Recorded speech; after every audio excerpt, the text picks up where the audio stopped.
Hello, welcome to Unicorn Princess Tarot. So ito po yung reading natin para sa mga Scorpio. This is for February 2021 love reading. Paalala lang, hindi to para sa lahat. So kunin mo lang yung mga messages na tingin mo magre-resonate para sa'yo. Also, if you're a cross-watcher, pwedeng ikaw ito at hindi si Scorpio. Okay, pwede magkapalit-palit ang rules. Depende sa nangyayari sa'yo. So bahala ka nang ilagay ang sarili mo sa sitwasyon. Okay? And also, we do have two more channel, Madam PTV and Virgo Philippines. If you're dealing with the Virgo, feel free to check it out. Nandiyan po sa description box yung mga details para doon. So, kukunin na natin yung mga cards for you. I-shuffle ko lang yung cards. Okay? So, kukunin natin yung main energy ninyong dalawa. Okay, sorry about that. Nakat ko saglit. So, yeah. One more shuffle. And yeah, let's start. Kunin natin yung sa person mo. And Libra and, I'm sorry, Scorpio energy. So we have your Six of Swords and King of Wands. Okay. I feel like your person is trying to move on. Okay, trying to move on. And with the King of Wands, this is your main energy. I feel like you might be dealing with a Gemini, Libra, Aquarius, Aries, Leo, Sag energy. There's this words dito na maaaring nasabi ka sa kanya and hindi niya yon nagustuhan. Okay? Or maaaring, actually, ang energy is like may mga words kang nasabi dito. It is because you would like to be honest. Maaaring meron kang mga bagay ng katotohanan para sa sarili mo na sinabi mo sa kanya. And this person is trying to move on with the Six of Swords. I don't know, but it feels like kahit nagtatry siyang mag-move on, parang yung pag-move on niya is pabalik pa rin sa'yo. Papunta pa rin sa'yo. Okay, so maaaring nahihirapan siya mag-move on sa ngayon. Okay? But I feel like this person is having this confident approach. Let's clarify. What's with the Six of Swords? We have your Six of Wands. Actually, kung ano yung proseso na nangyayari ngayon sa'yo, yung mga nararamdaman mo, yung emotions mo, for some of you, ganun din yung nararamdaman ko sa kanya. May similar goals or energy na meron kayong dalawa na, you know, if you're confident, if you're trying na wag pansinin itong taong to, you're trying to do your thing, and might be, you're someone who is good at business, and you're focusing on your goals, your plans, nakafocus ka sa mga dapat mong gawin, sa mga responsibility mo, and yeah, you're focusing on that, and yung person who is trying to focus on his or herself, pero it feels like kahit anong focus niya, yung energy niya is pabalik sa'yo. Okay? Let's see, what's with the King of Wands? We have your Nine of Wands. So, maaaring kaya mo nasabi yung mga masasakit na salita na yun dahil sinaktan ka ng person na ito. At nag-iingat ka lang sa kanya dahil ayaw mong masaktan ulit. Kaya hindi ka nakipag-commit. For some of you, pwedeng walang label. And maaaring binubuo mo yung sarili mo sa ngayon.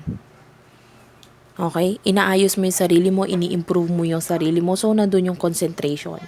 What's with the Six of Wands? We have your Queen of Swords. And what's with the Nine of Wands? We have your Five of Cups. For some of you, pwedeng meron ka pa rin re-regrets dito with the Five of Cups. Maaring meron ka pa rin pinanghihinayangan. It feels like nakikita mong lumalayo yung person mo, nararamdaman mo na lumalayo yung person mo. But it feels like, I think it is for the better for you. Parang yung pakiramdam mo, I think this is for the better for us.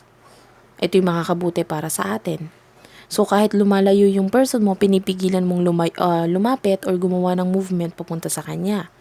Lalo na malaki ng pinagbago or nagbago sa relasyon or sa sitwasyon ninyo. With the Queen of Swords, this is your person's energy. Ang hirap tanggalin ng connection sa'yo eh. Nahirapan siyang kahit papano may connection kayong dalawa at hindi niya inaalis yun. Maaring yung ibang connection tinanggal na niya, pero itong certain connection na ito might be sa ibang, sabihin na natin sa ibang social media mo naka-block or wala kayo, hindi unfriend kayo, pero there's this connection between the two of you na hindi maialis-alis. Parang gusto kang marinig nitong person na ito. Gusto niyang marinig yung boses mo. Gusto niyang marinig yung mga kung ano yung mga gusto mo pang sabihin. Like, hindi pa siya okay sa explanation or sa mga sinabi mo sa kanya. Although, nasaktan siya doon sa mga sinabi mo and tinatry niya mag-move on ngayon, parang may gusto pa siyang malaman pa. What's with the Queen of Swords? We have your 8 of Wands. And we have your Page of Pentacles with the 5 of Cups. Aries, Leo, Sag, Taurus, Virgo, Capricorn energy.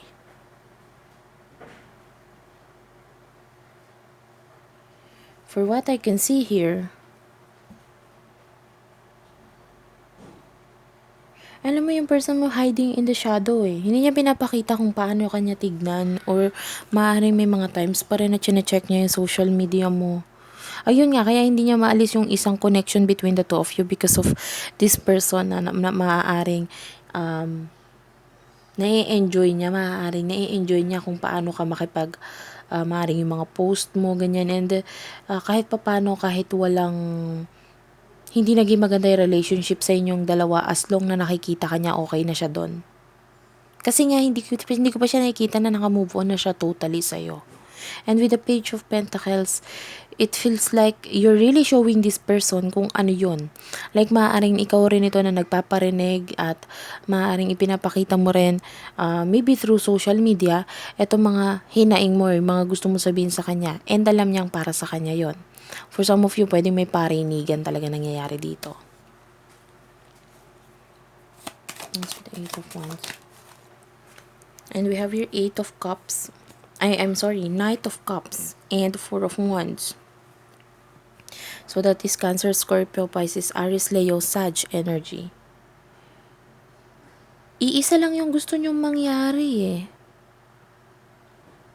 Iisa lang yung gusto nyong mangyari. Yet, parang you're too immature. Pareho kayo. Iisa lang yung gusto nyong mangyari. Iisa lang yung maaaring yung looking forward kayo dito sa parehong ito na maaaring has something to do with I don't know, I feel cold, so maaaring it has something to do with this and let me clarify. I would like to clarify that. What's with the Knight of Cups and 4 of Wands?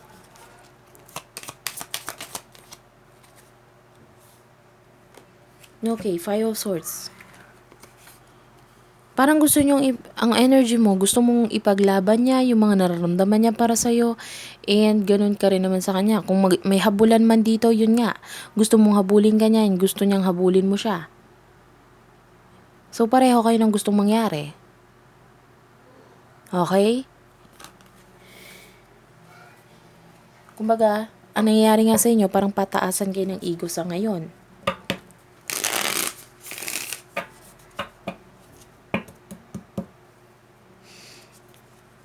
We have here 4 Scorpio please. Palaran sa pag-ibig this February 2021.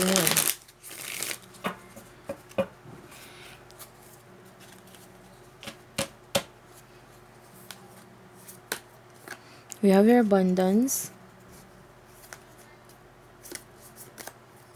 We have your twin flames. Oh, you might be dealing with your twin flame. For some of you.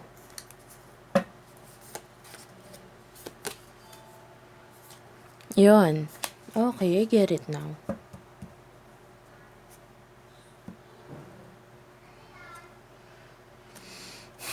Okay, kunin natin yung mga cards for you. We have your abundance, date, and twin flame. Actually, yung person mo, looking forward pa rin siya na maaaring magkaroon ng pagbabalikan or pag-union sa inyong dalawa or pagkikita. Maaaring ikaw din to looking forward na makita itong person mo. Over some of you, pwedeng hindi pa kayo nagkikita at all. Para naman doon sa iba, nagkita na kayo kaya lang. Ayun nga, saglit lang. So, part of you wanted to learn more about this person and ganun din siya. May parte din sa kanya na gusto pa rin niyang malaman kung ano man yung sayo or whatever, kung may patutunguhan pa ba. So, waiting itong person mo. At saka, for what I can see here, maaaring wala lang siya sa ngayon sa wisyo. I'm pertaining to toyo. So, maaaring may toyo or tantrums lang kayong dalawa. Sa ngayon. Kasi both of you want the same thing. Gusto nyo ng parehong mangyari sa koneksyon na ito. You want to date, both of you want to have each other. And yeah. So yung person mo might be staying positive, might be hanggang ngayon iniisip pa rin niya na hindi, I want this person. Gagawa siya ng paraan para makuha ko or magkaroon ng pagbabalikan sa aming dalawa. May ganon. Okay? Nag-expect pa rin siya. Okay. Thoughts ng person mo. We have here the Wheel, Two of Swords, and Two of Cups. Might be dealing with the Gemini, Libra, Aquarius, Cancer, Scorpio, Pisces energy. Alam mo, yung thoughts niya, hanggang ngayon nagdidesisyon pa rin siya. Sa mga nangyayari ngayon or pagbabago ngayon na nangyayari sa inyo, hanggang ngayon nagdidesisyon pa rin siya.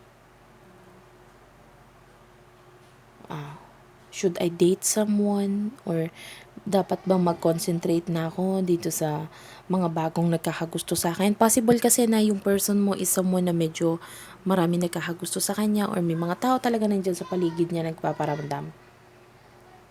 So, nagkakaroon siya ng decision making or dito pa rin sa person na ito na kahit man anong pagbabago ang nangyari sa amin pero I feel like ikaw pa rin ang gusto nitong person na ito Yung emotion niya, kunin natin. Emotion for you. Okay, so we have here 5 of Pentacles, Ace of Swords, and 6 of Pentacles. Taurus, Virgo, Capricorn, Gemini, Libra, Aquarius energy.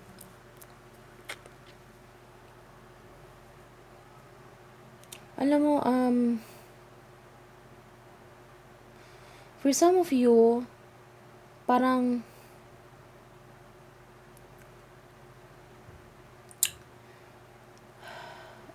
I'm really feeling na pareho kayo ng goals. And pareho kayo ng gusto. Pareho kayo ng emotion. Kung nagmamahal ka sa taong to, minamahal ka rin niya. The problem is pataasan kayo ng ego sa ngayon. And with the 5 of Pentacles, it feels like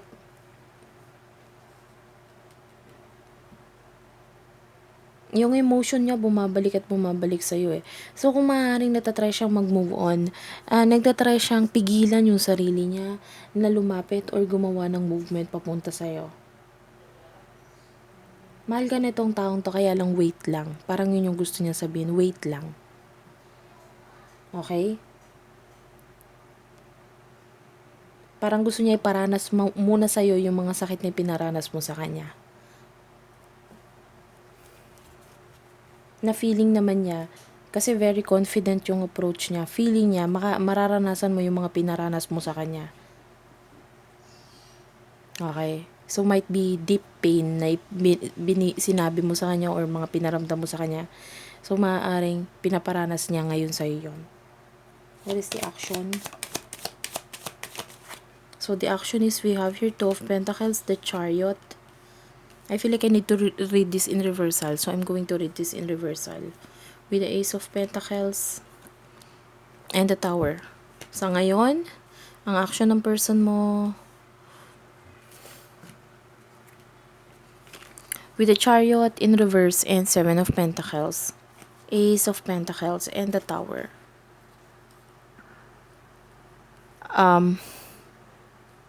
You know what?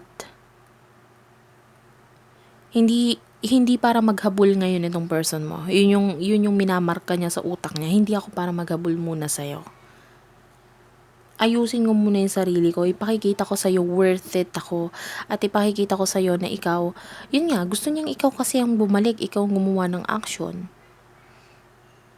And with the tower, tinatry niyang i-end yung emotion niya para sa'yo, tinatry niyang tapusin kung ano man yung mga naramdaman niya sa'yo, but, with the Ace of Pentacles, it feels like, maaaring relasyon or makipag-connect siya sa iba in order for him or for her na makalimutan ka. So, yun yung action niya.